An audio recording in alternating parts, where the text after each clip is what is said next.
বিসমিল্লাহির রহমানির রহিম। পরম করুণাময় ও অসীম দয়ালু আল্লাহর নামে শুরু। মসজিদের ওই মিনারেতে আজান ফুঁকেছে, পূব দিগন্তে সূর্যের আভা ঝলক দিয়েছে। মসজিদের ওই মিনারেতে আজান ফুঁকেছে, পূব দিগন্তে সূর্যের আভা ঝলক দিয়েছে। আসসালামু আলাইকুম ওয়া রাহমাতুল্লাহি ওয়া বারাকাতুহু। বিসমিল্লাহির রহমানির রহিম। আলহামদুলিল্লাহি রাব্বিল আলামিন ওয়াস সালাতু ওয়াস সালামু আলা সাইয়্যিদিল মুরসালিন নবিয়িনা মুহাম্মদ ওয়া আলা আলিহি ওয়া সাহবিহি আজমাইন। আম্মা বাদ। ফাকাদ ক্বালা আল মুআল্লিফ রাহিমাহুল্লাহু তাআলা বাবুল মাসাজিদ। عن عائشة رضي الله عنها قالت أمر رسول الله صلى الله عليه وسلم ببناء المساجد في الدور وأن تنظف وتطيب رواه أحمد وأبو داود والترمذي والصحاح إرساله। আল্লাহ পাক রব্বুল আলামিনের সমস্ত প্রশংসা যে আল্লাহ পাক এক ও একক, যার কোনো শরীক নেই, যার ইবাদত বন্দেগীর জন্য মসজিদ নির্মাণ করার আল্লাহ পাক নির্দেশ দান করেছেন এবং মসজিদকে পরিষ্কার পরিচ্ছন্ন রাখার, মসজিদের খেদমত করার আল্লাহ পাক রব্বুল আলামিন ফজিলত রেখেছেন। সালাত এবং সালাম নাযিল হোক নবী সাল্লাল্লাহু আলাইহি সাল্লামের উপর, যিনি জীবনের প্রথম কাজ মদিনায় এসে মসজিদ নির্মাণ দিয়ে শুরু করেছেন। আমাদের আজকের হাদিসের বুলুগুল মারাম যে হাদিসের কিতাব, হাদিসের দর্শের বিষয়বস্তু হচ্ছে মসজিদ সম্পর্কে, মসজিদ সংক্রান্ত যেসব হাদিস রয়েছে সেই হাদিসগুলির কিছু হাদিস এখানে লেখক হাফেজ ইবনে হাজার রহমতুল্লাহ আলাইহি সংকলন করেছেন। মসজিদের সাথে সম্পর্কিত অনেক বিধিবিধান রয়েছে। মসজিদের স্থান সম্পর্কে, মসজিদ কেমন জায়গায় হওয়া উচিত, মসজিদ কি কবরের উপর নির্মাণ করা চলবে, বা মসজিদের মধ্যে কি কবর দেওয়া চলবে, এটাও মসজিদ সম্পর্কিত মাসলা। মসজিদে কি কিনা বেচা চলবে, ব্যবসা বাণিজ্য চলবে, মসজিদে হারিয়ে যাওয়া বস্তু তলাশ করা চলবে, কারো কিছু আপনি পেয়েছেন, হারানো বস্তু পেয়েছেন, মসজিদে গিয়ে ঘোষণা করা চলবে, মসজিদের পবিত্রতা, মসজিদ পরিষ্কার পরিচ্ছন্ন রাখা ইত্যাদি, মসজিদে নির্মাণ করা, এইসব আর এইরকম বহু মাসলা মাসাইল রয়েছে যে সম্পর্কে নবী করিম সাল্লাল্লাহু আলাইহি সাল্লামের দিক নির্দেশনা রয়েছে। কোরআনে কারিমে মসজিদ সম্পর্কে আল্লাহ পাক রব্বুল আলামিন বেশ কিছু আয়াতে ইরশাদ করেছেন। যেমন একটি আয়াত সূরা নূরে, ফি বুয়ুতিন আযিনাল্লাহু আন তুরফা, এমন কিছু ঘর রয়েছে আল্লাহ পাক রব্বুল আলামিন সেগুলিকে সুউচ্চ করার, সেগুলি সম্মান করার আল্লাহ পাক নির্দেশ দান করেছেন। আযিনাল্লাহ মানে আল্লাহ পাক নির্দেশ দিয়েছেন, আল্লাহ পাকের হুকুম যে তোমরা সেগুলিকে উঁচা করো, মানে সেগুলি নির্মাণ করো, এটি একটি অর্থ। উঁচা করো মানে সেগুলির মান ইজ্জত রক্ষা করো, অন্তরে শ্রদ্ধা রাখো, কাজে কর্মে এমন কিছু করিও না যেগুলি দ্বারা, যেসব কাজ কথার দ্বারা মসজিদের বেয়াদবি হয়। এই মসজিদ সম্পর্কে বলেছেন যে ফি বুয়ুত, এসব ঘর, ওয়ায়ুযকারা ফিহা ইসমুহু, আর সেসব ঘরে যাতে করে আল্লাহ পাকের নাম স্মরণ করা হয়, আল্লাহ পাকের জিকির আজকার উদ্দেশ্যে, আল্লাহ পাকের ইবাদত বন্দেগীর উদ্দেশ্যে, সালাত আদায়ের উদ্দেশ্যে এই মসজিদ আল্লাহর ইবাদত বন্দেগী জানাবো। ওয়ায়ুযকার ফিহা ইসমুহু বিল গুদুওয়ি ওয়াল আসাল, সকাল বিকাল মানে সব সময় 5 ওয়াক্ত সালাতে।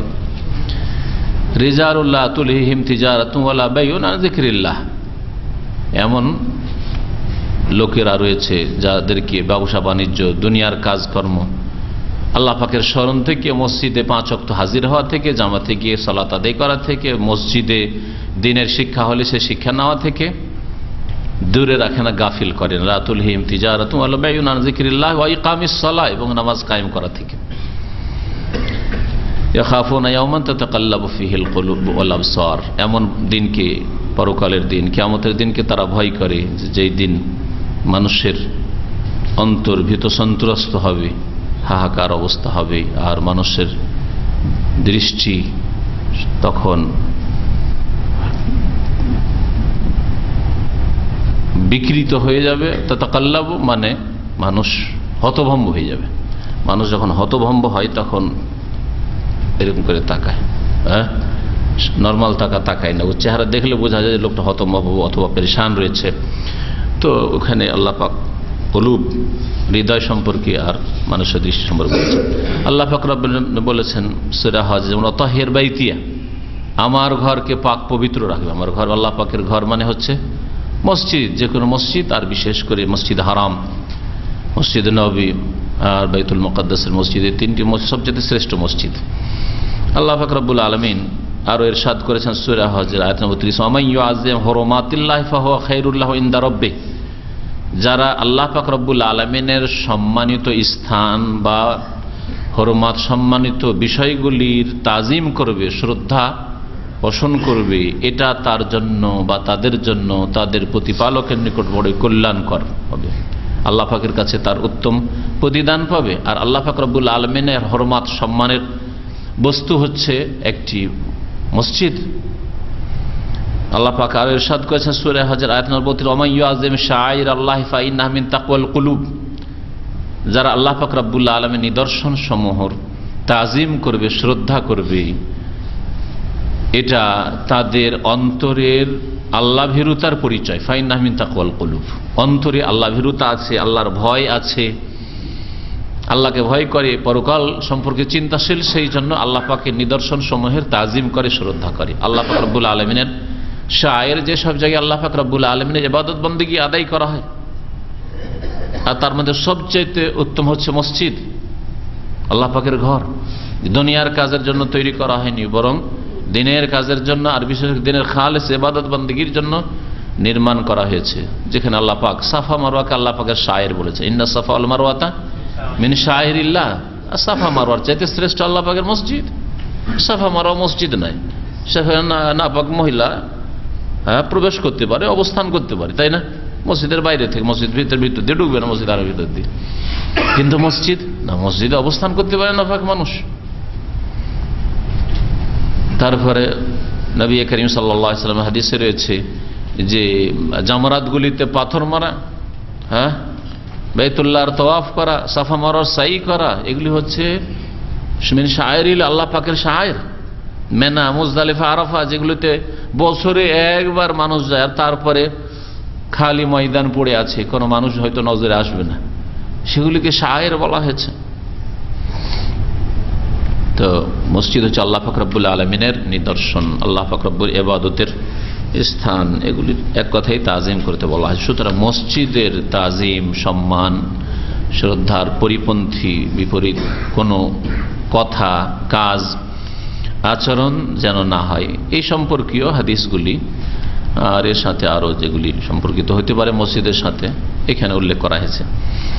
মসজিদের ভূমিকা ইসলামে বড়ই ভূমিকা রয়েছে মসজিদের, কিন্তু মসজিদের ভূমিকাকে আজকালকার যুগে সীমিত করে দেওয়া হয়েছে।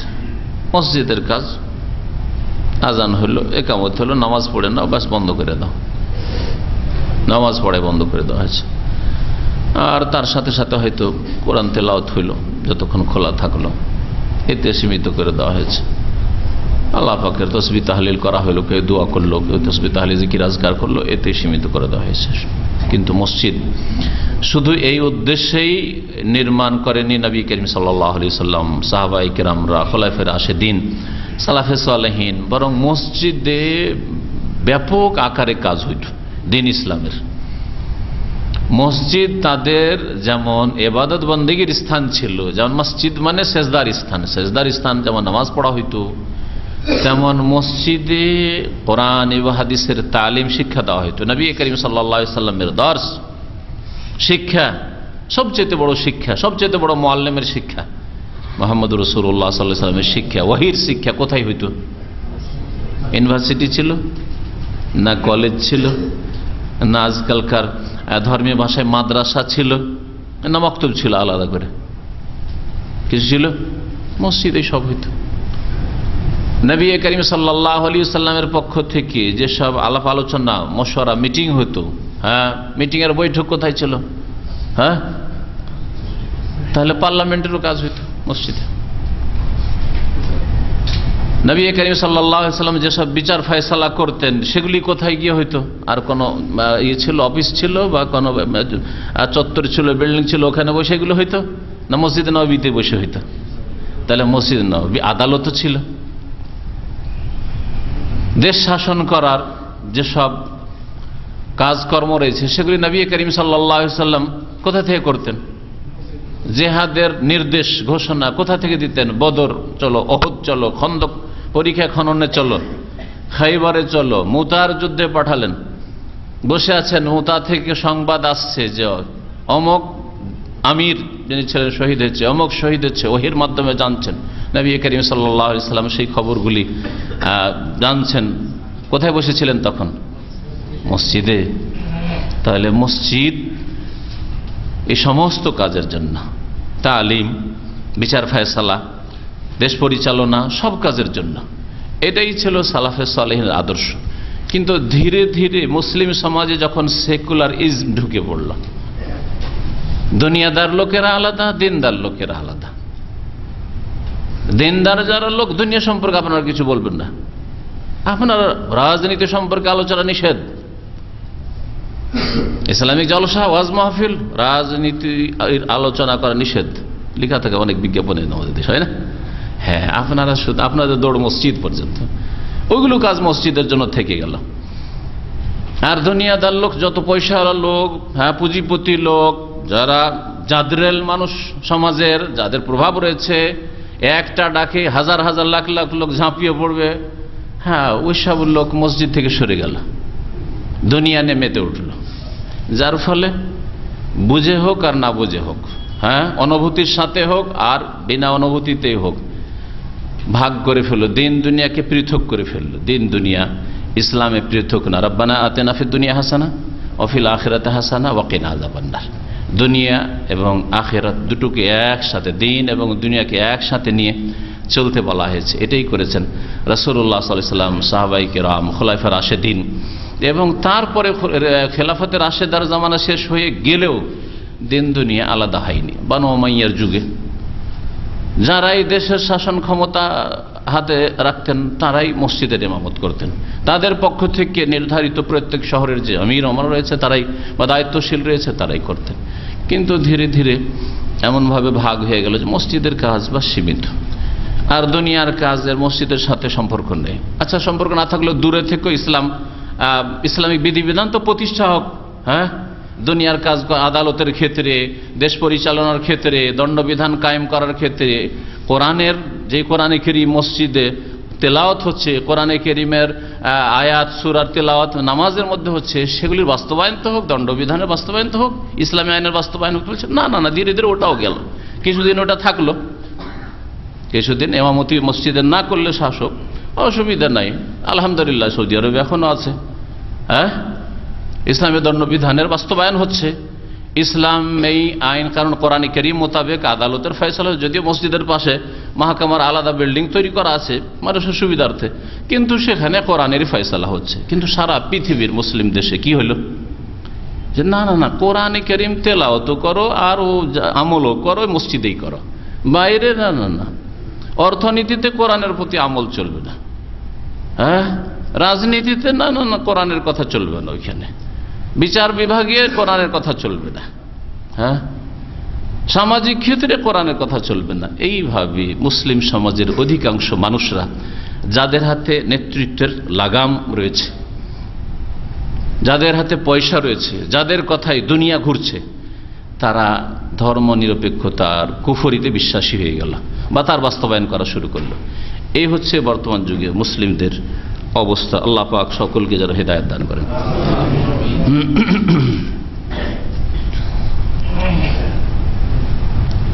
মসজিদ সম্পর্কে অনেক আলেমরাই বিশেষভাবে কিতাব লিখেছে শুধু মসজিদের বিধিবিধানের উপর। তার মধ্যে প্রসিদ্ধ কিতাব হচ্ছে ইমাম জারকাশি রহমতুল্লাহ আলাইহির এলামুস সাজিদ বি আহকামিল মাসাজিদ, মসজিদ সংক্রান্ত আহকাম সম্পর্কে তিনি কিতাব লিখেছেন। বলছেন ভাষ্যকার, কানাল মসজিদ কুল্লা শাইন ফি হায়াতিল মুসলিমিন। সালাফে সালেহিনের জামানায়, সাহাবায়ে কেরাম, তাবেঈন, তাবা তাবেঈনদের জামানায়, স্বর্ণযুগে মসজিদ ছিল মুসলিম জীবনে সবকিছু, মসজিদ থেকে সবকিছু হইতো। যালিকা কেন? আন্না আসাস হায়াতিহিম কানাত কায়েমাতান আলাদ দ্বীন, কারণ তাদের জীবন ব্যবস্থা দ্বীনের উপর প্রতিষ্ঠিত ছিল। তাদের যে জীবন বিধান, জীবন ব্যবস্থা দ্বীন ইসলামের উপর প্রতিষ্ঠিত ছিল। ওয়াকানাত উমুরহুম তাসিরু ওয়াফকা আহকামিল ইসলাম, আর তাদের সমস্ত কাজ কারবার, ব্যবসা বাণিজ্য, রাজনীতি, পার্লামেন্টের কাজ, আদালতের কাজ, হ্যাঁ, সব কিছুই চলতো ইসলামের আহকাম বিধি বিধান মোতাবেক। ওয়ালাম্মা ফাসালুল ইসলাম আনিল হায়াত, যখন ইসলামকে মানব জীবন থেকে পৃথক করে দিল, ইসলাম মানে আধ্যাত্মিকতার নাম, ইসলাম আপনার মনের বিষয়, নামাজ আপনার পার্সোনাল বিষয়, এগুলি হচ্ছে সব কার কথা? যারা ধর্ম নিরপেক্ষতার কুফরিতে বিশ্বাসী অথবা অচেতন ভাবে ওইসব কথা বলে তাদের কথা, ইসলামের কথা নাই। নামাজ পড়েন ভাই, এটা আমার পার্সোনাল ব্যাপার, হ্যাঁ, দিন ইসলাম একটু চর্চা করেন, শিখেন, ওটা আমার ব্যাপার, আমার ব্যাপার, ও সব ওর ব্যাপার।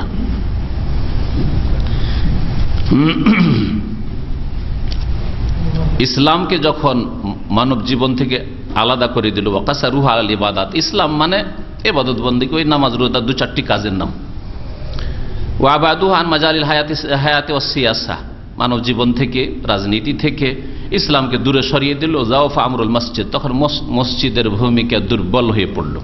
ওয়াহানা শানহু, তখন আর মসজিদের গুরুত্ব সব মুসলমানের কাছে থাকলো না। ওয়াস্তাখাফা বিমাকামিহি, তখন মসজিদের ব্যাপারটি, মসজিদ করা এক শ্রেণীর লোকদের কাজ, হুজুর মাওলানা আর মসজিদের মুতাওয়াল্লি আছে, দেখাশোনা করছে, মসজিদের ইমাম মুয়াজ্জিন আছে, তারাই সে নামাজ পড়ছে, আজান দিচ্ছে, বাস। ওয়াসারা লা ইয়াতামাসসাকু বিহি ইল্লা তাবাকাতুল মাহরুম মিনাল জাহ ওয়াল মাল, আর তারপরে দেখা গেল যে মসজিদের খেদমতে নিয়োজিত কারা, মসজিদের সাথে জড়িয়ে আছে কারা, ওই সব লোকেরা যারা দুনিয়ার ধন সম্পদ নেতৃত্ব থেকে বঞ্চিত, তো কোনো একটা কাজ তো করতে হবে, তারাই শুধু মসজিদের আছে। আর বাকি যাদের কাছে ধন সম্পদ, যাদের কাছে ব্যবসা বাণিজ্য, যাদের কাছে ইন্ডাস্ট্রি ফ্যাক্টরি, যাদের কাছে নেতৃত্ব, যারা প্রফেসর, যারা অমক তমক, যারা ইঞ্জিনিয়ার, যারা হচ্ছে ডাক্তার, ভাই যারা হচ্ছে আপনার চিন্তাবিদ, বা কি বলছে তাদেরকে বুদ্ধিজীবী, হ্যাঁ, না না না, ওদের আবার মসজিদের সাথে কি সম্পর্ক? যারা দুনিয়ার ভোগবিলাস থেকে বঞ্চিত একেবারে গরিব দুঃখী মানুষ, মসজিদের মুতাওয়াল্লি গরিব মানুষ, মসজিদের ইমাম গরিব মানুষ, মসজিদের মুয়াজ্জিন গরিব মানুষ, তাকে বেতন দিলে চলবে, না হলে চলবে না, তখন আর হক কথাও বলতে পারে না।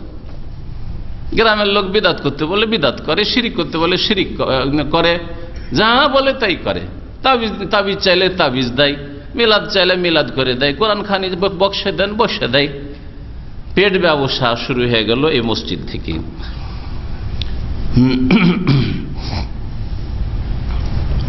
সুতরাং এর ফলস্বরূপ দেখা গেল যে মুসলিম উম্মাহ দুর্বল হয়ে পড়ল, আল্লাহর কাছে অপদস্থ যখন, তখন তারা মানব জাতির কাছেও দুর্বল হয়ে পড়ল। ওমাইয়হিনিল্লাহু ফামা লাহু মিন মুকরিম, আল্লাহ পাক যদি কাউকে অপদস্থ করেন তো কে তাকে সম্মান দেয়, কে তার ইজ্জত দিতে পারে? এই হচ্ছে মুসলিম জাতির অবস্থা। সুতরাং মসজিদ থেকে মুসলিমদের ফিরে যাওয়া, মসজিদ থেকে দূর হয়ে যাওয়া, মসজিদে এক শ্রেণীর লোকেরা যাদের কাছে অনেক সময় আছে, কাজকর্মের অত চাপ নেই, তারাই শুধু নামাজ পড়তে যাবে মসজিদে। আর যারা দুনিয়া নিয়ে ব্যস্ত, সময় কোথায় মসজিদে গিয়ে নামাজ পড়ার? যার ফলে মসজিদের যে পেগাম ছিল, মসজিদের যে ভূমিকা ছিল, সেই ভূমিকা প্রায় শেষের দিকে। আল্লাহ পাক রব্বুল আলামিন যে মুসলিমদেরকে তাদের সালাফে সালেহিনদের জামানার দিকে ফিরে আসার তৌফিক দান করেন, সাহাবায়ে কেরামের আদর্শের দিকে ফিরে আসার আল্লাহ পাক যেন তৌফিক দান করেন। ইমাম মালিক রহমতুল্লাহ আলাইহি বলেছেন, লা ইয়াসলুহু আখিরু হাযিহিল উম্মাহ ইল্লা বিমা সালাহা বিহি আউয়ালুহা, এই উম্মতের শেষ যুগের মানুষদের বা পরবর্তীকালের মানুষের সমস্যার সমাধান হবে না, মান ইজ্জত ফিরে আসবে না, একমাত্র ওই রাস্তা ছাড়া, বেমা সালোহা বিহি আউয়ালহা, যেই রাস্তা ধরে এই উম্মতের প্রথম সারির মানুষদের সমস্যার সমাধান হয়েছে, মান ইজ্জত ফিরে এসছে।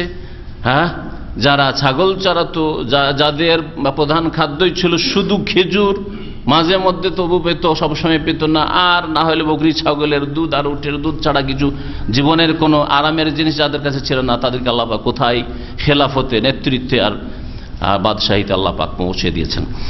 লাই ইয়াসলুহা আখিরু হাযিহিল উম্মাহ ইল্লা বিমা সালুহা বিহি আউয়ালুহা। যাই হোক, হাদিসগুলো দিয়ে ফিরে আসি।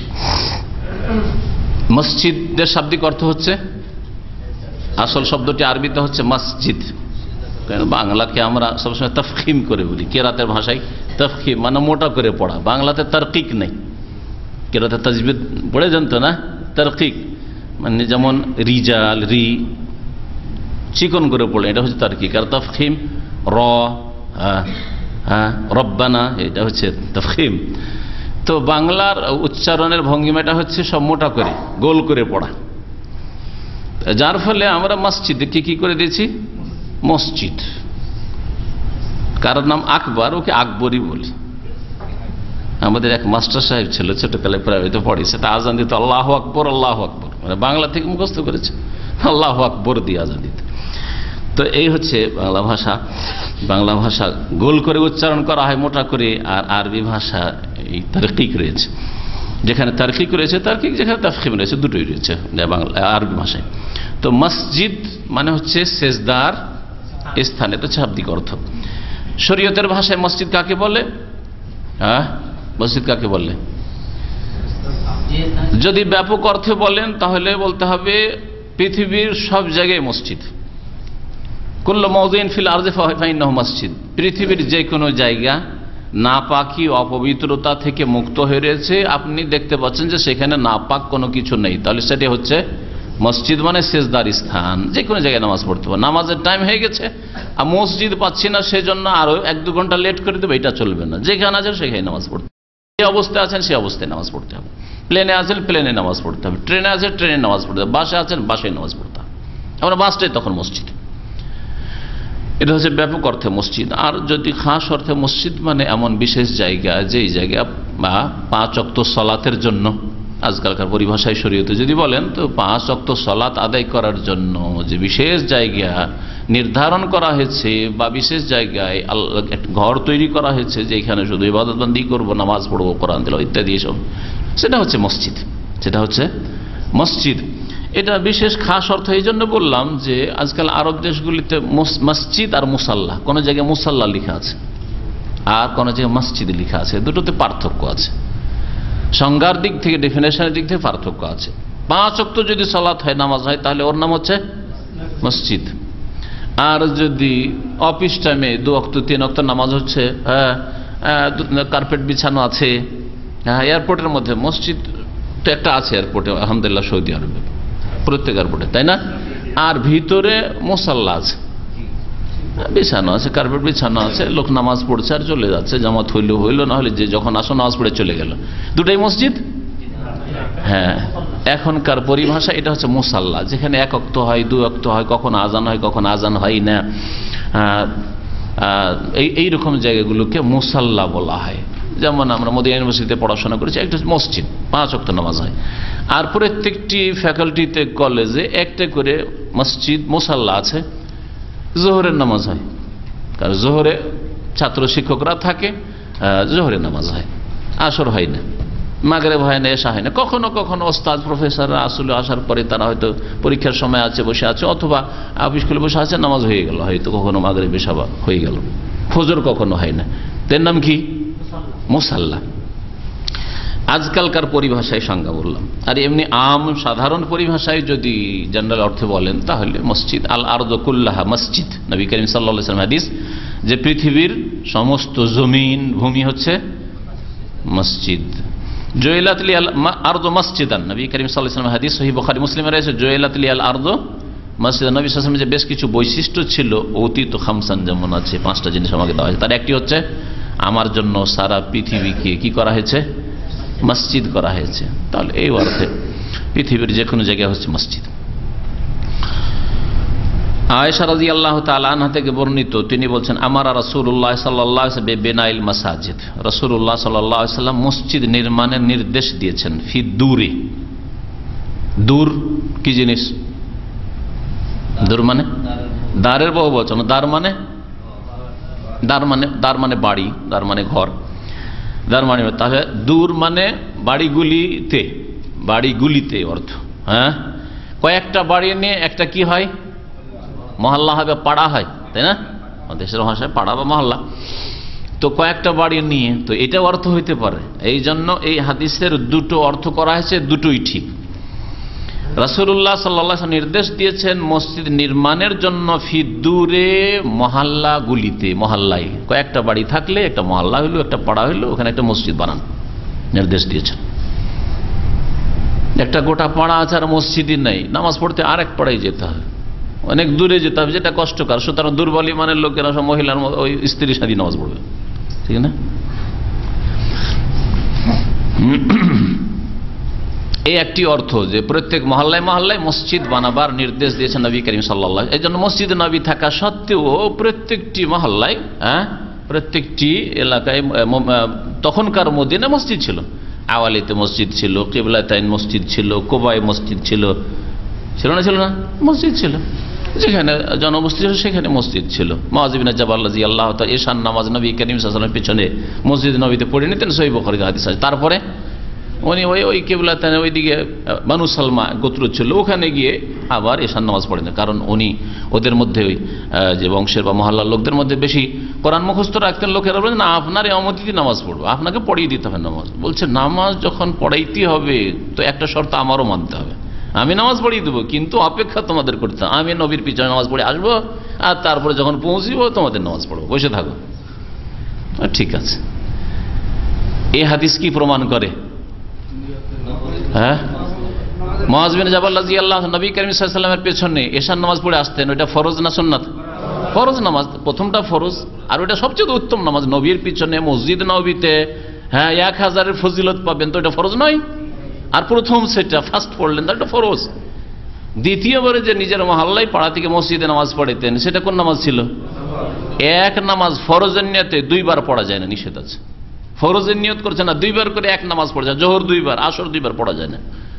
লা তুসাল্লু সালাত ফি ইয়াউমিন মাররাতাইন, একটা হাদিস রয়েছে এই মর্মে, যে কোন নামাজকে দিনে দুইবার করে পড়বে না, মানে একই নিয়তে। ফরজ ফরজ ফরজ ডবল চলবে না, একবার পড়ে নিয়ে শেষ হয়ে গেছে। যেমন বেতর দুইবার চলবে, লা বিতরানা ফি লাইলা, নবী সাল্লাল্লাহু আলাইহি ওয়াসাল্লাম হাদিস রয়েছে, এক রাতে দুই বেতর নেই, যে একবার এর সাথে বেতর পড়ে বললেন, আবার দেখলেন যে ঘুম আসে না, তাহাজ্জুদ শুরু করে দিলেন, তাহাজ্জুদ আর এক বেতর চলবে না।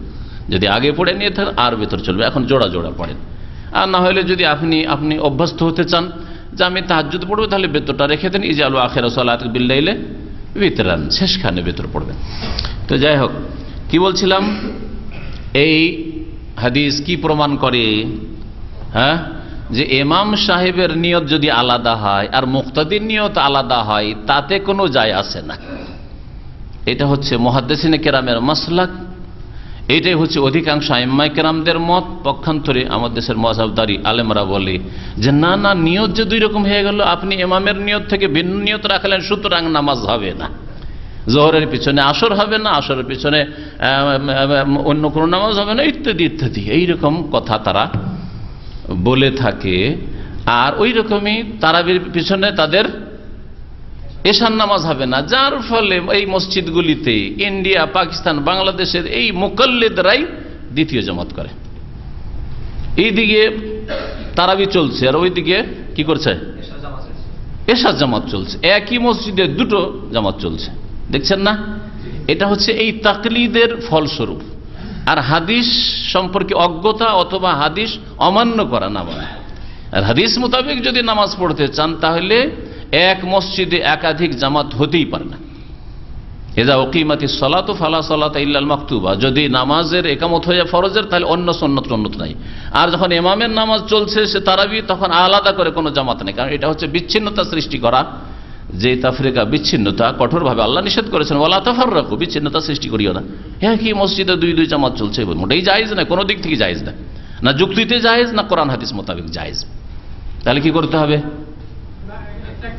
আপনি আপনার ফরজের নিয়াত করুন, পরে এসছেন, আর ইমাম সাহেব তারাবি পড়াচ্ছেন, কোনো অসুবিধা নেই। ইমাম বেতর পড়াচ্ছেন শেষ রাকাতে একবারে, আপনি পৌঁছেছেন এক্ষুনি, আপনি এশার নিয়ত করেন, কোনো সমস্যা নেই।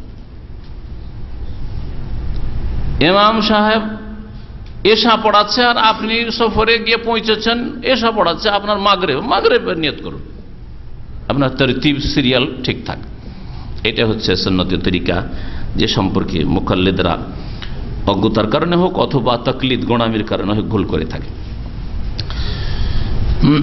তো প্রত্যেক মহল্লা মহল্লায় একটি করে মসজিদ বানাতে বলেছেন রাসূলুল্লাহ সাল্লাল্লাহু আলাইহি সাল্লাম। এটা একটা অর্থ। আর একটা অর্থ হচ্ছে দূরে মানে বাড়িতে বাড়িতে, যে অর্থটা প্রথম করলাম।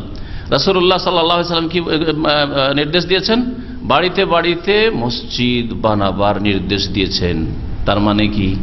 তার মানে হচ্ছে প্রত্যেক বাড়িতে 2-3টা ঘর নিয়ে একটা বাড়ি। আপনার ছেলেরা আছে, ছেলেদের জন্য, আপনার মেয়েদের জন্য, আপনার জন্য 2-3-4টা রুম আছে, বা একটি স্বামী স্ত্রী নতুন বিয়ে শাদী করেছেন, আর কেউ নাই হয়তো, ওটাও একটা বাড়ি।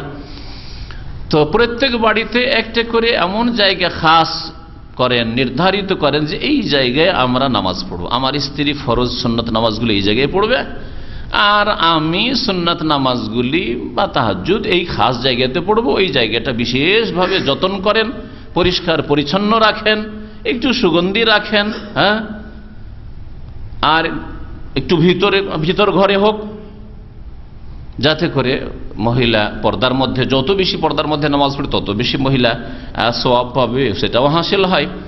আর আপনি সুন্নত নামাজগুলি যত গোপনে পড়বেন তত বেশি আপনার নামাজেরও সওয়াব হবে, ওটাও হাসিল হয়। তো এইরকম একটা জায়গা খাস করে নেওয়া বাড়ি, প্রত্যেক বাড়িতে, এটা ভালো।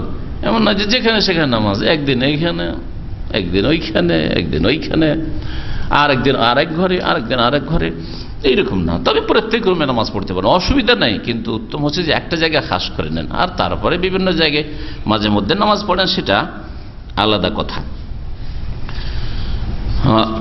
আর এর প্রমাণ, এই দ্বিতীয় যে অর্থ, এর প্রমাণে দলিল রয়েছে। এদবান মিন মালিক রাদিয়াল্লাহু তাআলা আনহু, তিনি বলে, ইয়া রাসূলুল্লাহ ইন্নাল বুয়ুতা তাহাওয়ালা বাইনি ওয়া বাইনা মসজিদে কওমি, অনেকগুলি ঘর বাড়ি হয়ে গেছে, আর আমার মাঝে, আমার সম্প্রদায়ের মসজিদের মাঝে, মানে আমার মহল্লার মসজিদের মাঝে বড় আড় সৃষ্টি হয়ে গেছে। অন্ধ মানুষ ছিলেন, রাস্তা খোলা রাস্তা থাকে, তো অনুমানে মসজিদে পৌঁছে গেল, কিন্তু ভিড় ভাড়ের মধ্যে এদিকে ওইদিকে গলিতে, ঢাকার পুরানো ঢাকার গলিতে যদি অন্ধ মানুষকে যেতে হয়, কোথায় মাথা ঠুকে দিবে গিয়ে দেয়ালে, তাই না? সমস্যা। আর যদি কোথাও গর্ত থাকে, কোথাও আর কিছু থাকে, সমস্যা, ময়লা আবর্জনা থাকে। তো এই সাহাবী বললেন যে, ফা ওহিব্বু আনতা আতিয়ানি ফাতুসাল্লি ফি মাকানিন মিন বাইতি আত্তাখিযুহু মাসজিদান, তাই আমি ভালো মনে করছি যে আপনি একবার আসতেন, নবী সাল্লাল্লাহু আলাইহি ওয়াসাল্লামের কাছে দরখাস্ত করলেন, আপনি আসতেন আর একটা জায়গায় আমার ঘরে নামাজ পড়ে দিতেন, আত্তাখিযুহু মাসজিদান, সেই জায়গায় আমি সেজদাগাহ, সেজদার স্থান গ্রহণ করতাম, সেখানে আমি মসজিদ বানিয়ে নিতাম, মানে ওটা আমার নামাজ পড়ার বিশেষ জায়গা হইতো। ফাকালা সানাফালু, নবী সাল্লাল্লাহু আলাইহি ওয়াসাল্লাম বললেন, ঠিক আছে, আমি শীঘ্রই এটা করব। ফালাম্মা দাখালা কালা আইয়ু মাকানি তুরিদ, নবী সাল্লাল্লাহু আলাইহি ওয়াসাল্লাম গেলেন একবার, বা সেই দিনই গেলেন হয়তো, আর বললেন যে কোন জায়গায় তুমি চাও, কোন জায়গায় নামাজ পড়ে দেব। তিনি চাইলেন যে নবী করিম সাল্লাল্লাহু আলাইহি ওয়াসাল্লামকে দিয়ে জায়গাটার উদ্বোধন করেনি, তাহলে এখান থেকে একটু টেনে টেনে, আজকাল যে উদ্বোধন আছে, উদ্বোধনের দলিল নেওয়া যেতে পারে, তাই না? সবকিছুর উদ্বোধন, উদ্বোধন, ভালো জিনিসের উদ্বোধন, মন্দর উদ্বোধন, সিনেমা হলের উদ্বোধন, হ্যাঁ, মদের দোকানের উদ্বোধন, আর মসজিদের উদ্বোধন, মাদ্রাসার উদ্বোধন।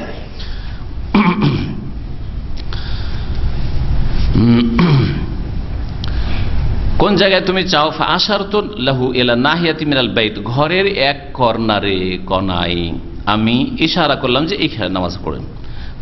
ফাকামা রাসূলুল্লাহ সাল্লাল্লাহু আলাইহি ওয়াসাল্লাম সালাতে দাঁড়ালেন, ওয়া সাফাফনা খালফাহু, আমরা তার পিছনে কাতার লাগালাম, লাইন লাগালাম। ফাসাল্লা বিনা রাকাতাইন, আমাদেরকে 2 রাকাত নামাজ পড়িয়ে দিলেন রাসূলুল্লাহ সাল্লাল্লাহু আলাইহি ওয়াসাল্লাম।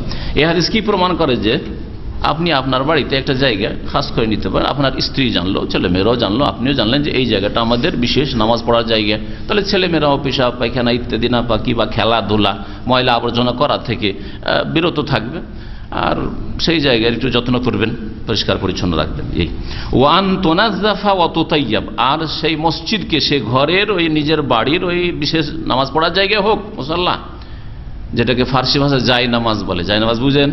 মুসাল্লারই তরজমা হচ্ছে জাই নামাজ, ফার্সি যা মানে হচ্ছে জায়গা, জায়গা আর কি, বাংলা জায়গা, যা মানে হচ্ছে জায়গা, আর নামাজ মানে নামাজ, তো যাই নামাজ মানে নামাজ পড়ার জায়গা, স্থান। আর মুসাল্লা ইসিম জারফে থেকে, ওর মানে হচ্ছে নামাজ পড়ার স্থান।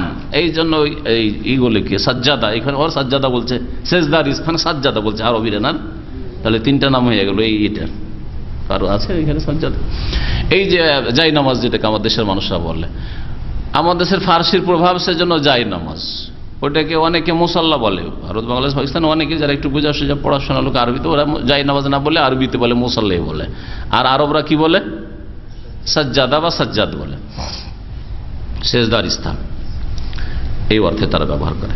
ও আন্তনাজা, পরিষ্কার পরিচ্ছন্ন যেন রাখা হয় ওই জায়গা, বাড়ির ওই জায়গাটা, বিশেষ জায়গায় যেখানে নামাজ পড়বেন বলে নির্ধারিত করেছেন। অথবা মহল্লার মসজিদ, মহল্লার মসজিদ মানে গুরুত্ব দেন না, ওয়াক্তিয়া মসজিদ, পরিষ্কার নেই, ময়লা আবর্জনা এরকম যেন না থাকে, পরিষ্কার পরিচ্ছন্ন রাখবেন।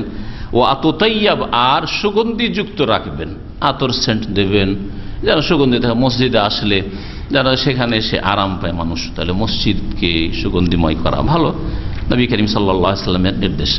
রাহ আহমদ, হাদিসটি ইমাম আহমদ বর্ণনা করেছেন, ইমাম আবু দাউদ, ইমাম তিরমিজি। ইমাম তিরমিজি হাদিসটিকে মুরসাল বলেছেন। ওয়া সাহা ইরসালাহ, মানে তিনি বলেছেন যে মুরসাল হওয়াটাই ঠিক। মুরসাল মানে, মুরসালের সংজ্ঞা কি বলতে পারেন? রাবি প্রথম দিক থেকে একজনকে, হ্যাঁ, এর চাইতে সূক্ষ্ম হচ্ছে প্রথম দিক থেকে যদি সাহাবী বললে তো ঠিক আছে, যদি তাবেই বলে কালা রাসূলুল্লাহ সাল্লাল্লাহু আলাইহি ওয়াসাল্লাম, কওলু তাবেই যদি বলেন যে কালা রাসূলুল্লাহ সাল্লাল্লাহু আলাইহি ওয়াসাল্লাম বলেছেন, তাহলে একে মুরসাল বলা হয়। তো তাবেই বলছেন যে রাসূলুল্লাহ সাল্লাল্লাহু আলাইহি ওয়াসাল্লাম বলেছেন, তাবেই তো রাসূলুল্লাহ সাল্লাল্লাহু আলাইহি ওয়াসাল্লাম যুগ পাননি, তার নিশ্চয় কারো মাধ্যমে ওটা শুনেছেন। কার মাধ্যমে? যদি সাহাবীর মাধ্যমে হয় তাহলে নিশ্চিত হাদিস সহিহ। কিন্তু এখানে আশঙ্কা শুধু একটা থেকে যাচ্ছে যে হতে পারে এক তাবে আর এক তাবেই থেকে শিখেছেন বা শুনেছেন হাদিসটা, তাহলে সেই তাবের অবস্থাটা বাকি। কারণ তাবেইদের যাচাই বাছাই করতে হবে।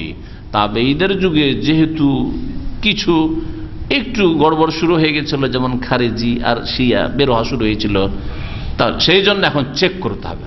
আর সাহাবীর কোনো চেকের প্রয়োজন নেই, কারণ সাহাবায়ে কেরামদেরকে আল্লাহ পাক সার্টিফিকেট নিজেই দিয়ে দিয়েছেন, রাদিয়াল্লাহু আনহু ওয়া রাযিয়াল্লাহু আনহু। এটা হচ্ছে মুহাদ্দিসিনে কেরামের হাদিস সহিহ জয়ীফ নির্ণয় করার মাপকাঠি, যে সাহাবী যখন জেনে নিলেন সাহাবী বলছেন রাসূলুল্লাহ সাল্লাল্লাহু আলাইহি ওয়াসাল্লাম বলেছেন, তাহলে সাহাবী থেকে রাসূলুল্লাহ পর্যন্ত ওইটুকু ঠিক আছে। কিন্তু আপনার কাছে সাহাবা পর্যন্ত যে আসছে, এর মধ্যে যারা আছে ওদেরকে অবশ্যই চেক করতে হবে, ওরা কারা। অনেকে বুঝে না যে আবু হুরায়রা থেকে বর্ণিত হাদিস মা আয়েশা বর্ণনা করেছেন আর বলছে হাদিস জয়ীফ, কিন্তু মা আয়েশার কাছে আপনি পৌঁছিলেন কি করে? মা আয়েশা থেকে বর্ণনাকারী যে আরো 10-20 জন আছেন, এদের অবস্থাটা দেখতে হবে, যে এদের অবস্থাটা, ধর্মীয় অবস্থা, স্মৃতিশক্তির অবস্থা, আমানতের অবস্থা, সততার অবস্থাটা কেমন। ওর ভিত্তিতে হাদিস, নাম হচ্ছে আবু বকর সিদ্দিকের, নাম হচ্ছে আয়েশার, কিন্তু হাদিস জাল হইতে পারে, জয়ীফ হইতে পারে। কোন মিথ্যুক মাঝখানে লাগিয়ে দিয়েছে যে না আমি অমুক থেকে শুনেছি, আমি অমুক থেকে শুনেছি, আমাকে অমুক বলেছে বলে দিল পৌঁছে আবু বকর পর্যন্ত, কিন্তু আসলে আবু বকর রাদিয়াল্লাহু তাআলা আনহু বর্ণনা করেননি আর রাসূলুল্লাহ সাল্লাল্লাহু আলাইহি ওয়াসাল্লাম বলেননি। বুঝছেন না?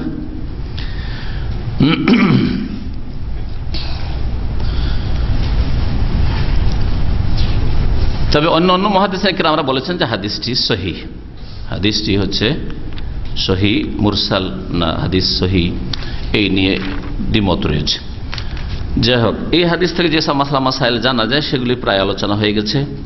এই হাদিস দ্বারা আরও যেটা জানলাম যে নফল নামাজগুলি বাড়িতে পড়া ভালো, নফল নামাজ বাড়িতে পড়া ভালো। কারণ এই হাদিসের একটা অর্থ হচ্ছে যে বাড়িতে একটা মসজিদ তৈরি করুন, মানে নামাজের স্থান তৈরি করুন। তো নামাজের স্থান কেন তৈরি করবেন? শুধু আপনার স্ত্রীর জন্য না, আপনার সুন্নত নফলগুলি পড়ার জন্য। তাহলে ফরজটা পড়ে এসে যদি বাড়িতে নিজের বা বাসাতে সুন্নত নফলগুলি পড়েন, তাহাজ্জুদটা বাড়িতে পড়েন, এটা হচ্ছে সবচেয়ে ভালো, সবচেয়ে ভালো।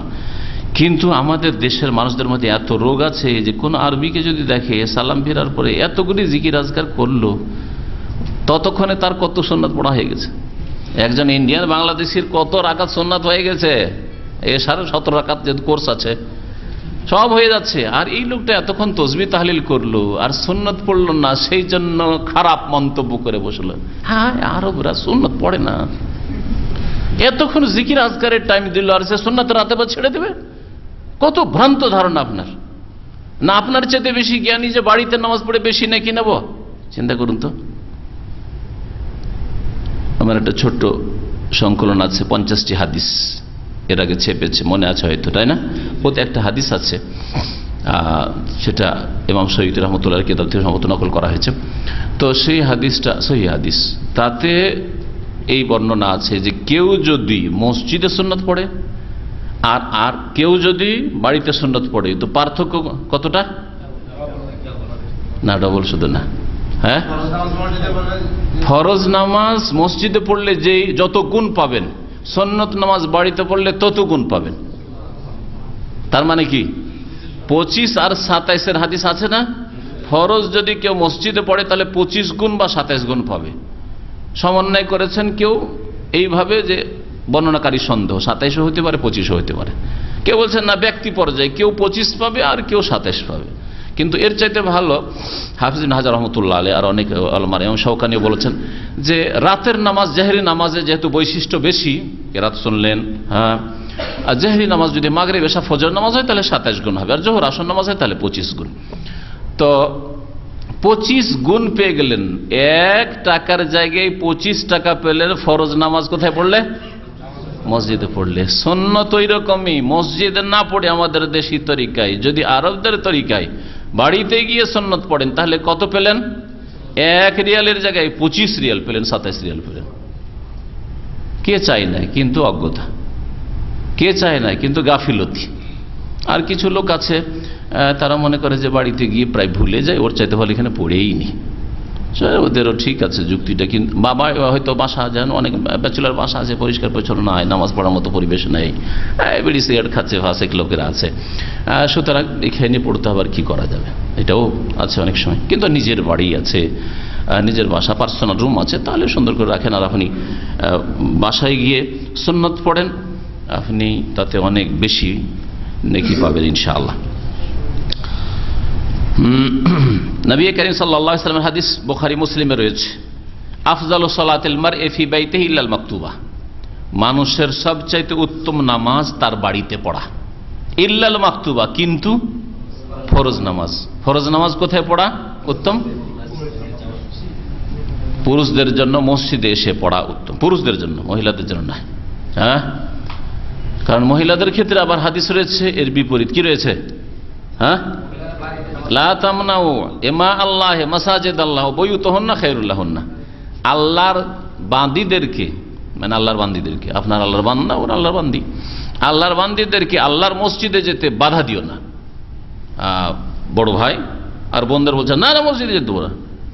হ্যাঁ, বা আপনি হয়তো স্বামী আপনার স্ত্রীকে বলছে না মসজিদে যেতে দেবো না, এই ফিতনার যুগ, মসজিদে যাবে। তবে সন্দেহ যদি থাকে, আশঙ্কা থাকে, তাহলে যেতে দেবেন না। ফিতনায় পড়বে আশঙ্কা যদি থাকে, বা দেখছেন যে আমার বোনের বা আমার স্ত্রীর চরিত্রই দুর্বল, সুতরাং না যেতে দেবেন না, এইরকম অনেক সময় ঘটতে পারে।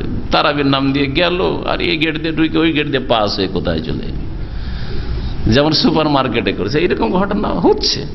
1000 একটাই হোক, 10,000 একটা হোক, এরকম হচ্ছে। যদি এইরকম আশঙ্কা কারো থাকে তাহলে অবশ্যই নিষেধ করবেন, এই অধিকার আছে। কিন্তু যদি দেখছেন না আপন জায়গায় আখলাক চরিত্র ঠিক আছে, আল্লাহকে ভয় করে মসজিদে যেতে চাইছে কখনো নামাজ পড়ার জন্য, আর নামাজ পড়ার ব্যবস্থা আছে, তো লা তামনাউ ইমা আল্লাহ মাসাজিদ আল্লাহ, আল্লাহর মসজিদে যেতে আল্লাহর বান্দীদেরকে বাধা দিও না যদি মসজিদে নামাজ পড়তে যেতে চায়। ওয়া বুয়ুতুহুন্না খায়রুল লাহুন্না, তবে তাদের বাড়ি তাদের জন্য বেশি ভালো, খায়রুল লাহুন্না, তাদের জন্য ভালো। তাহলে বাড়িতে নামাজ পড়া মহিলাদের জন্য বেশি ভালো। এই হাদিস নবী সাল্লাল্লাহু আলাইহি ওয়াসাল্লাম কোথায় বলেছেন? ইন্ডিয়া বাংলাদেশে গিয়ে বলেছেন না দামামে বলেছেন? কোথায় বলেছেন? মদিনায় বলেছেন। মদিনার পাশে তো, মহিলাদের আশেপাশে তো মসজিদে নববী, বাড়ির আশেপাশে তো মসজিদে নববী, তাইলে বোঝা যাচ্ছে মসজিদে নববীতে যে 1000 গুণ ফজিলত, ওর চাইতে বেশি খাইর উত্তম হচ্ছে মহিলাদের জন্য বাড়িতে নামাজ পড়া। সুতরাং মসজিদে হারামে হজে গিয়েছে, উমরায় গিয়েছে, আর হজে মহিলা পুরুষ একাকার হয়ে নামাজ পড়ার চাইতে অনেক ভালো হোটেলে নামাজ পড়া, মহিলাদের অনেক ভালো হোটেলে নামাজ পড়া। তবে মসজিদে হারামে যখন ভিড় নেই, ঠিক আছে নিয়ে আসেন, ভিড় নেই, আপনি ভিড় মুক্ত হয়ে যেতে পারবেন, ঠিক আছে নিয়ে আসেন। কিন্তু বুঝতে পারছেন না আমি পৌঁছিতে পারবো না, রাস্তায় গিয়ে আটকে যাবো, আর যেখানে সেখানে দাঁড়িয়ে যাবে। আর হজের মৌসুমে যারা গিয়েছেন আর এরকম দেখেছেন, অনেকে দেখেছেন হয়তো, মহিলা যান বাঁচিয়ে মহিলার পাশে দাঁড়ালো, পুরুষ এসে দাঁড়িয়ে গেল, বেহায়া পুরুষ এসে দাঁড়িয়ে গেল। আর পুরুষের চাইতে বেশি বেহায়া হচ্ছে মহিলা। অনেক সময় যান বাঁচিয়ে পুরুষ দেখেই দাঁড়ালাম, সামনে এসে মহিলা দাঁড়িয়ে গেল, করবেন কি? পিছনে এসে মহিলা দাঁড়িয়ে গেল, সাইডে এসে মহিলা দাঁড়িয়ে গেল, বড়ই মুশকিল। তো এই রকম ক্ষেত্রে মহিলাদের জন্য কখনো পুরুষদের মাঝে একাকার হয়ে নামাজ পড়া জায়েজ নাই।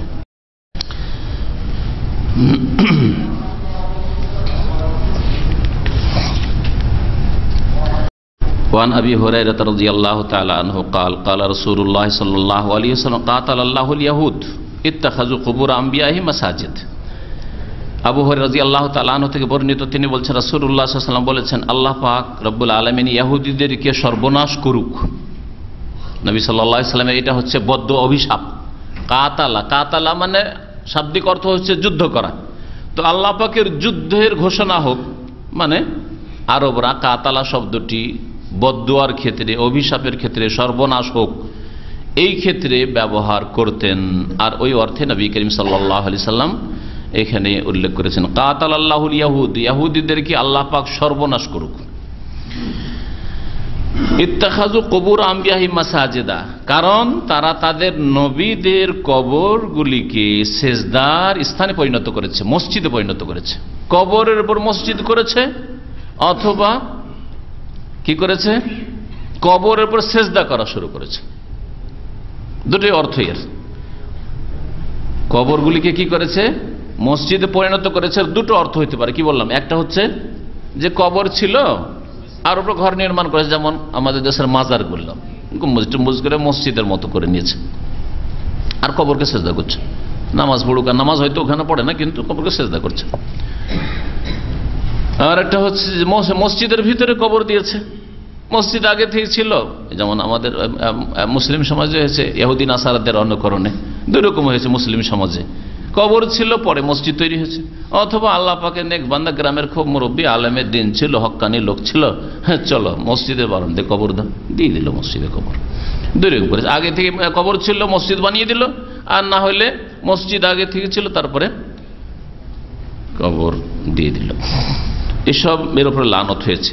এই হাদিসের অর্থ আর একটা, যে সেজদার জায়গায় পরিণত, মাসাজিদা মানে সেজদার জায়গায় পরিণত করলো, ঘর বানাইলো না, কিছু করলো, কিন্তু সেজদা করছে। খোলা জায়গাতে মাজার আছে, সেজদা করছে, সেটাও এই হাদিসের আওতাভুক্ত। ইত্তাখাযু কুবুরা আম্বিয়াহিম মাসাজিদা, তাদের নবীদের কবরগুলিকে সেজদার স্থানে পরিণত, মসজিদের শাব্দিক অর্থ হচ্ছে সেজদার স্থান, সেজদার স্থানে পরিণত করেছিল। কবর সেজদার জায়গা নয়, মসজিদ হচ্ছে সেজদার জায়গা, কিন্তু কবরে তারা সেজদা করা শুরু করেছিল। নবীদের কবরকে সেজদা করা সত্ত্বেও যদি আল্লাহ পাকের লানত, অভিশাপ আর আল্লাহ পাকের পক্ষ থেকে সর্বনাশ আর রহমত থেকে দূর করার ঘোষণা হয়, তাহলে গैर নবী, নবী নয় তারা, যাদেরকে ওলি মনে করা হচ্ছে, পরহেজগার লোক মনে করা হচ্ছে, আব্দুল কাদির জিলানী, খাজা মঈনুদ্দিন চিশতি, শাহজালাল, আটরশি, অমক তমক, হ্যাঁ, নবী ছাড়া অন্যের কবরকে যদি সেজদার স্থানে পরিণত করে, মানে কবরে সেজদা করে, অথবা কবরের উপর মসজিদ তৈরি করে, তাহলে কত বড় লানত হচ্ছে, চিন্তা করুন তো দেখি। অথচ নবী, তারা রসুল ছিলেন, তাদের শ্রদ্ধায় তারা চলো মসজিদ একটা বানিয়ে দিয়ে ওপর, চলো সেজদা করি, তাজিমের সেজদা করি আম্বিয়া রসুলগণকে, তাদেরকে খুব মানতাম, তারা দুনিয়া থেকে বিদায় নিয়েছেন, সুতরাং তাদেরকে সেজদা করি। তাতেই যদি লানত হয়, আল্লাহ পাক যুদ্ধের ঘোষণা করেন, কাতালাল্লাহুল ইয়াহুদ, ইহুদিরা এই কাজ করেছে, সেজন্য তাদের উপর লানত হোক, অভিশাপ হোক। অন্য হাদিসে রয়েছে লানাতুল্লাহ আলাল ইয়াহুদি ওয়ান নাসারা, লানাল্লাহুল ইয়াহুদ, আল্লাহ পাকের লানত রয়েছে। হ্যাঁ, লানত শব্দ ব্যবহার হয়েছে, আর কাতালা শব্দ ব্যবহার হয়েছে। মুত্তাফাকুন, হাদিসটি বুখারী মুসলিমে রয়েছে। ওয়াজাদা মুসলিম, আর মুসলিমে আরেকটু বাড়তি আছে, কি আছে, কাতালাল্লাহুল ইয়াহুদ ওয়ান নাসারা, ইহুদি খ্রিস্টানদেরকে আল্লাহ পাক সর্বনাশ করুন। মানে ইহুদিরা যেমন কাজ করেছে, অতিরঞ্জন বাড়াবাড়ি করেছে, নবীদের কবরে মসজিদ বানাইতে হইতো না কবরের ওপর, বা নবীদের কবর সেজদা করতে হইতো না, তারা করেছে, তেমনি খ্রিস্টানরাও নাসারারাও করেছে। কেন? জাতি হিসাবে তাদের উপর লানত হয়েছে না তাদের আকীদা আমল শিরকের কারণে লানত হয়েছে? শিরকের কারণে। আল্লাহ পাক রব্বুল আলামিনের কাছে রং বর্ণ কোনো মূল্য রাখে না। রং বর্ণ কালো আফ্রিকানও যদি নিগ্রহ হয়, আর যদি মুওয়াহিদ হয়, তাওহীদ প্রতিষ্ঠাকারী, আল্লাহর কাছে সে প্রিয়। আর রং যদি একেবারে ইউরোপিয়ান আর আমেরিকান, একেবারে শ্বেতাঙ্গ, সাদা চামড়া, সাদা চামড়া, আর যদি মুশরিক হয়, তো কাতালাল্লাহুল ইয়াহুদ ওয়ান নাসারা, ইহুদি নাসারাদের উপর আল্লাহ পাকের লানত হোক, আল্লাহ সর্বনাশ করুন তাদের। ওয়ালাহুমা মিন হাদিস আয়েশা, আর ইমাম বুখারী এবং মুসলিম উভয়ে বর্ণনা করেছেন আয়েশা রাদিয়াল্লাহু তাআলা আনহা থেকে। তাহলে আগেরটি ছিল আবু হুরায়রা থেকে, এটি আয়েশা রাদিয়াল্লাহু তাআলা আনহা থেকে। আরো বাড়তি কি রয়েছে, কানু ইযা মাতা ফীহিম রাজুলুস সালেহ, এই ইহুদি নাসারাদের মধ্যে যখন কোনো নেক লোক মারা যেত, নেক লোক মানে নবীরাও নেক লোক আর নবী ছাড়াও অন্যরাও হইতে পারে, যখন কোনো ওলিয়া উলিয়া ভালো মানুষ মারা যেত, বানাও আলা কবরিহি মসজিদান, তখন তার কবর উপরে কি করত, মসজিদ নির্মাণ করে নিত, মসজিদ তৈরি করে নিত। আরো এখানে সংক্ষেপ করে দেওয়া হয়েছে, আরো কি ওয়াসাওয়ারু ফি তিলকা সুওয়ার, আর ওই নবীদের কাল্পনিক ছবি তারা অঙ্কন করে নিত দেয়ালে দেয়ালে। ঘর নির্মাণ করলো, মসজিদ নির্মাণ করলো, আর দেয়ালে ছবি অঙ্কন করলো। ওয়াসাওয়ারু ফি তিলকা সুওয়ার উলাইকা শিরারুল খালকি ইনদাল্লাহি তাআলা, এখানে ওফিহি, আর ওই হাদিসের শেষে রয়েছে উলাইকা শিরারুল খালক, এরাই হচ্ছে সৃষ্টির সবচাইতে নিকৃষ্ট।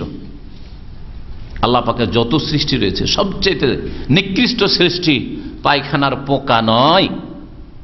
হ্যাঁ, আমরা কি মনে করি পায়খানার পোকা সবচাইতে নিকৃষ্ট, আরে খায়, পায়খানা খায়, তারপর আমাদের উপকার করে। পায়খানা খেয়ে যদি শেষ না করতো তো বাড়ি ঘর ভেসে যেত, পায়খানাতে ট্যাঙ্কি ভর্তি হয়ে যেত না।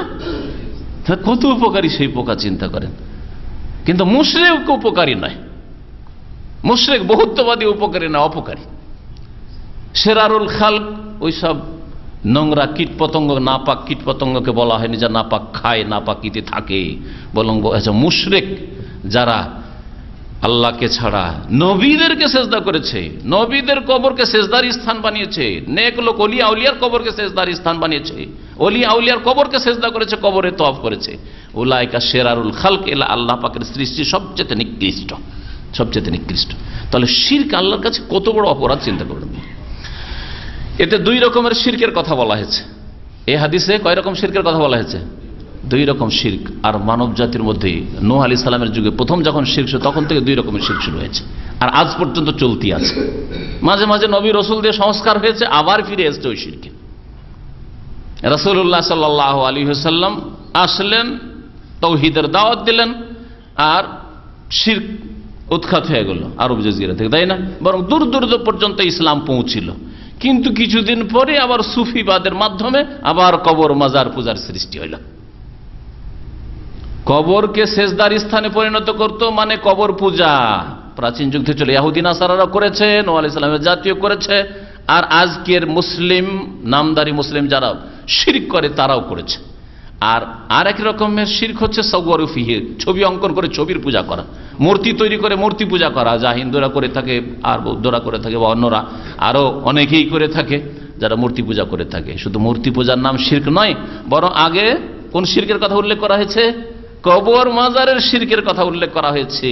বানাও আলা কবরিহি মসজিদান, নেক লোকের কবরের পর মসজিদ তৈরি করে সেজদার স্থান বানিয়ে নিত। আর ছবি অঙ্কন করা দুই রকম হতে পারে, দেয়ালেও ছবি হতে পারে, আর মূর্তি তৈরি করাও হইতে পারে। মূর্তি তৈরি করে পূজা করে আর ছবি অঙ্কন করা। আমি কোনো এক সময় ছাত্র জীবনে বুদ্ধদেব যেখানে গিয়ে সে আবিষ্কার করলো যে আমি ধ্যান করে পেয়ে গেছি, এখন তপস্যা করে আমি পেয়ে গেছি, ঈশ্বরকে পেয়ে গেছি।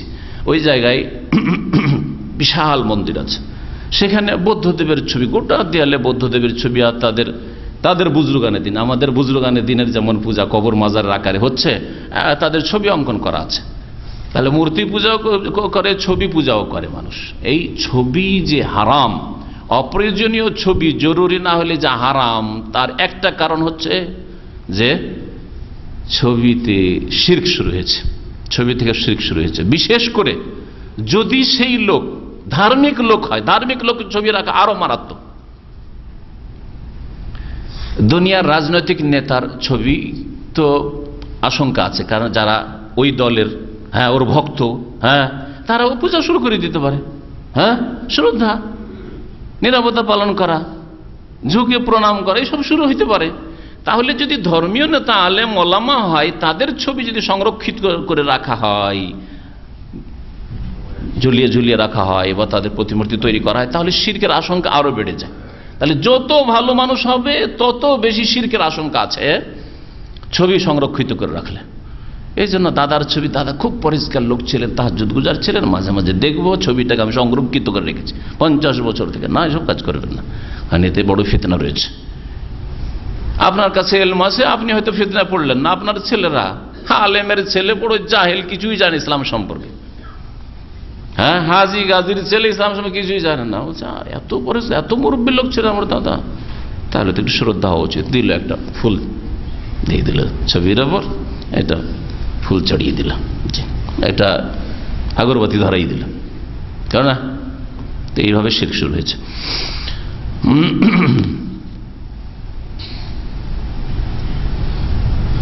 উম্মে হাবিবা উম্মে সালামা রাদিয়াল্লাহু তাআলা আনহুমা থেকে আয়েশা রাদিয়াল্লাহু তাআলা আনহা বর্ণনা করেছেন, যাকারাতা লি রাসূলিল্লাহ কানিসাতান রাআতাহা ফিল হাবাশা। এরা আবিসিনিয়া হাবাসায় প্রথম হিজরত করে চলে গেছিলেন। সেখানে গিয়ে একটা গির্জা দেখেছিলেন খ্রিস্টানদের, খ্রিস্টান দেশ ছিল তখন, বর্তমান যেটা ইথিওপিয়া, ওটার প্রাচীন নাম হচ্ছে হাবাসা। সেখানে একটা গির্জা দেখেছেন, ফিহা তাসাবির, সেই গির্জার মধ্যে অনেক ছবি ছিল।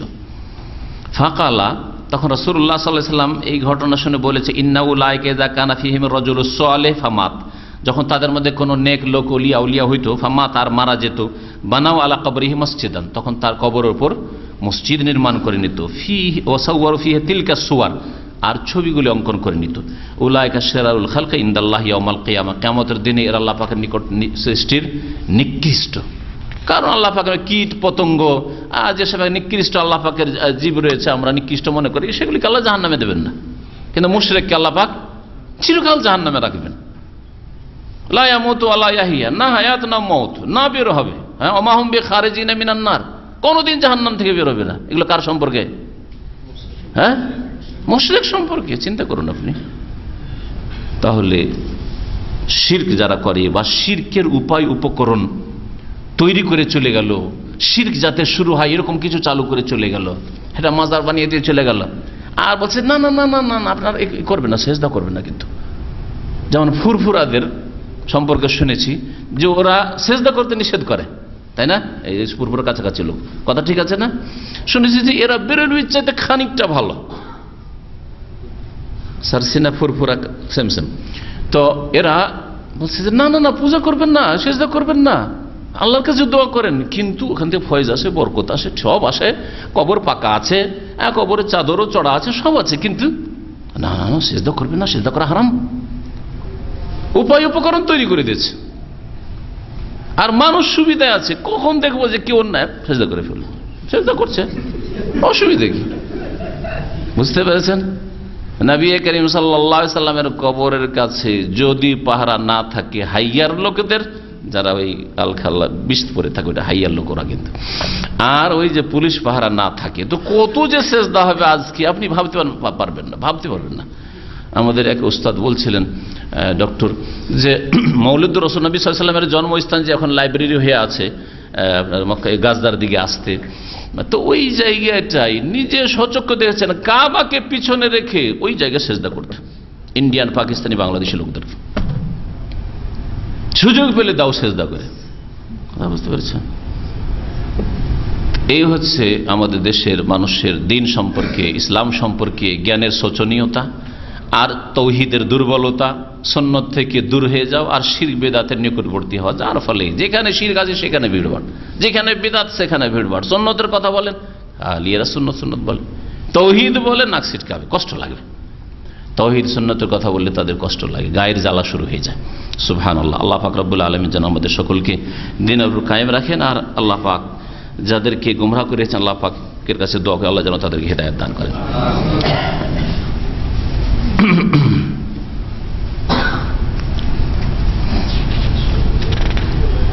আজকে এখান থেকেই রাখি, তারপরে যে হাদিস আসছে তার সম্পর্ক মসজিদের আর একটি মাসলার সাথে, মসজিদে অমুসলিমরা প্রবেশ করতে পারবে কিনা বা অমুসলিমকে বসতে দেওয়া যাবে কিনা, এসব বিষয়গুলো ইনশাআল্লাহ তাআলা আগামী সপ্তাহে আলোচনা হবে। সাল্লাল্লাহু নবিয়্যিনা মুহাম্মদ ওয়া আলা আলিহি ওয়া সাহবিহি আজমাইন। মসজিদের পাশে কবরস্থান তৈরি করা ঠিক নয়। কবর তখনকার মতো দেওয়া হারাম না হইলেও এটা শিরকের বড় আশঙ্কা, কারণ কোনো এক সময় জনবস্তি বাড়বে, তখন মসজিদ বাড়াবার প্রয়োজন হবে, তখন আবার সমস্যা উঠবে যে কি করব, তাহলে বিদাতি মোল্লা হলে অসুবিধা নেই, নেক লোকেরা অসুবিধা নেই, ওখানে হয়তো কবরের উপর মসজিদ তৈরি হবে, মসজিদ এক্সটেনশন হলো দিল কবরের উপর বাড়িয়ে, আর না হলে এখন তাহলে কি করতে হবে? হয় মসজিদ ভাঙো, আর না হয় সরাও এখান থেকে, আর না হলে কবরকে উঠাও, হাড়হাড্ডি উঠাও। তো এসবের চাইতে নিরাপদ হচ্ছে কবরস্থান মসজিদ থেকে অনেক দূরে থাকবে।